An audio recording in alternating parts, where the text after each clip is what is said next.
আমি তো সবসময় আশা করি যে আমি যারা সিনিয়র, যারা মেয়ে যাবেন আপু বা যাদের সাথে কাজ করব, কখনো সামনে যখন কাজ করব তাদের কাছ থেকে আমি শিখবো। কিন্তু তানজিন তিশা আজকে উনি যেটা করলো আমার সাথে, আমি এত নাইসলি ওনাকে গিফট দেওয়ার চেষ্টা করলাম, সেটাও তো নিল না, উল্টা আমাকে মারলো শুটিং সেটে।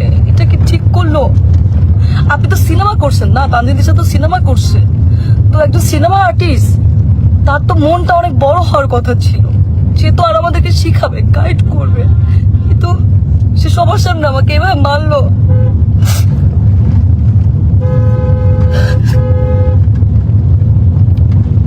যাই হোক, আমি ঢাকায় যাচ্ছি, আমি আমি আমি একটু সিকিউরিটি ওনাদেরকে জানাবো, দেখি ওনারা কি ব্যবস্থা নেয়।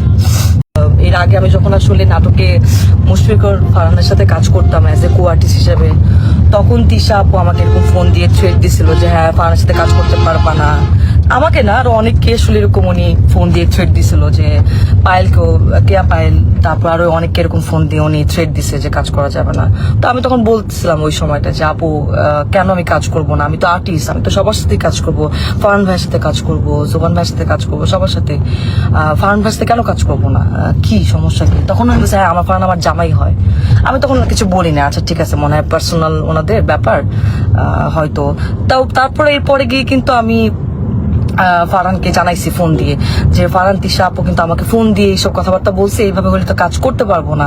তো সেটাও তাও 1-2 বছর আগের কথা। যাই হোক, উনি হয়তো ওই ক্ষোভ বা এই রাগ নিয়ে আসে কিনা, আই ডোন্ট নো।